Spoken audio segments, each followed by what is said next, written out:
स्वागत है आपका जन तक भारत पर, जहां हर खबर रखती है मायने और हर आवाज बनती है हक की पहचान। आइए जानते हैं आज की बड़ी खबरें विस्तार से। शुरुआत करते हैं जम्मू कश्मीर की ऐतिहासिक खबर से। अब श्रीनगर भारत के अन्य हिस्सों से सीधा जुड़ गया है, क्योंकि कटरा से बनिहाल तक की रेलवे लाइन पूरी तरह चालू हो चुकी है। इसके साथ ही उधमपुर श्रीनगर बारामूला रेलवे लिंक अब पूरी तरह से ऑपरेशनल हो गया है।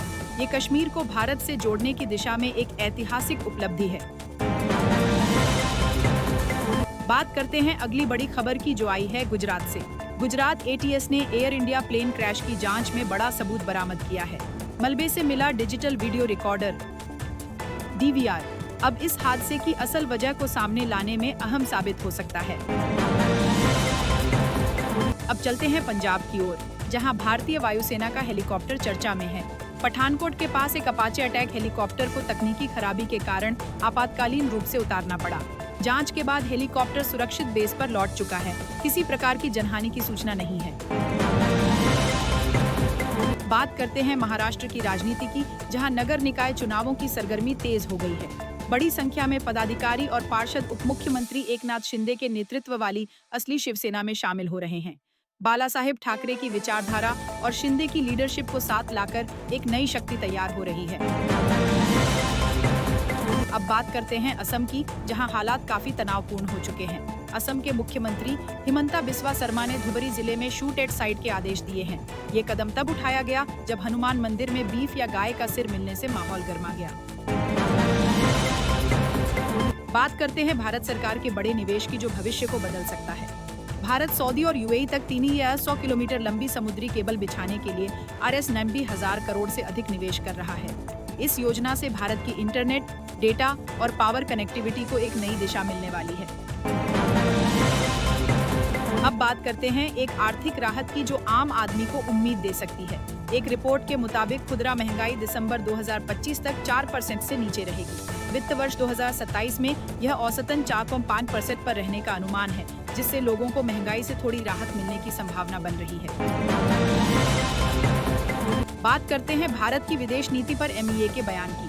भारत ने कहा है कि वह दोनों पक्षों से तनाव कम करने की अपील करता है और मित्रवत संबंधों को बनाए रखना चाहता है। साथ ही विदेश मंत्रालय ने आश्वस्त किया कि दोनों देशों में स्थित भारतीय मिशन अपने समुदाय से लगातार संपर्क में हैं। अब चलते हैं विशाखापट्टनम की तरफ, जहां से गर्व की खबर सामने आई है। 18 जून को भारत का पहला स्वदेशी रूप से निर्मित ASW शैलो वाटरक्राफ्ट भारतीय नौसेना में शामिल किया जाएगा।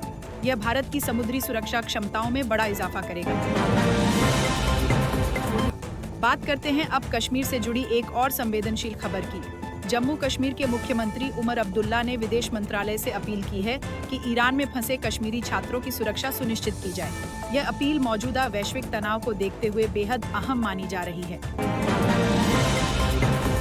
अब बात करते हैं एक चौंकाने वाली जानकारी की, जो air India flight AI-171 crash से जुड़ी है। NAL के पूर्व डिप्टी डायरेक्टर ने दावा किया है कि हादसा ईंधन में गड़बड़ी यानी फ्यूल कंटेमिनेशन के कारण हुआ। उनका कहना है कि ऐसा फ्यूल सामान्य दिखता है, लेकिन फ्लाइट के दौरान इंजन को बंद कर देता है। सवाल ये है कि ये हादसा था या किसी बड़ी साजिश का हिस्सा। अब नजर डालते हैं पश्चिम एशिया की ओर, जहां हालात लगातार बिगड़ते जा रहे हैं। ईरानी ड्रोन अब सीरियाई हवाई क्षेत्र को पार कर सीधे इजराइल की ओर बढ़ते देखे गए हैं। यह वीडियो सीरियाई नागरिकों द्वारा रिकॉर्ड किया गया है, जो इस पूरे घटनाक्रम को और भी सनसनीखेज बना देता है। बात करते हैं एक विस्फोटक खुलासे की, जो भारत, अमेरिका और पाकिस्तान को जोड़ता है। पर्व राजदूत दीपक वोहरा ने दावा किया है कि भारत ने पाकिस्तान के किरणा हिल्स में अमेरिका द्वारा स्टोर किए गए न्यूक्लियर स्टॉकपाइल को निशाना बनाया। यह हथियार रूस को कंट्रोल करने के लिए अमेरिका ने वहां रखे थे, और अब इस हमले के बाद अमेरिका की नाराजगी साफ झलक रही है। अब बात करते हैं ईरान की उस प्रतीकात्मक कार्रवाई की, जिसने पूरे मुस्लिम जगत को झकझोर दिया है। ईरान ने जमकरान मस्जिद पर ब्लड फ्लैग फहराया है, जो इमाम हुसैन की शहादत और बदले की भावना का प्रतीक माना जाता है। यह झंडा युद्ध और विरोध की भावनाओं का गहरा संकेत है। बात करते हैं अब अमेरिका के पूर्व राष्ट्रपति डोनाल्ड ट्रंप के बयान की। उन्होंने ईरान को चेतावनी दी है कि अब आगे के हमले और भी क्रूर होंगे। ट्रंप ने कहा कि ईरान को जल्द से जल्द समझौते की मेज पर आ जाना चाहिए, वरना परिणाम भयावह होंगे। अब बात करते हैं इजराइल के प्रधानमंत्री नेतन्याहू के बयान की, जो पूरी दुनिया में चर्चा में है। नेतन्याहू ने दावा किया है कि उनकी सरकार ने ईरान के सबसे बड़े नाटांज यूरेनियम संयंत्र को नष्ट कर दिया है। उन्होंने यह भी कहा कि उनके पास अभी और भी कई लक्ष्य हैं जिन्हें वे जल्द ही निशाना बनाएंगे। बात करते हैं विदेश मंत्री एस जयशंकर के बयान की, जो भारत की वैश्विक स्थिति को दर्शाता है। उन्होंने साफ कहा कि भारत की सेनाएं उत्तरी अरब सागर में तैनात हैं और हम इंडो पैसिफिक क्षेत्र में सबसे अहम सुरक्षा योगदान करता है। तो ये थी आज की बड़ी खबरें, सिर्फ जन तक भारत पर, जहां हर सच पहुंचे जन तक।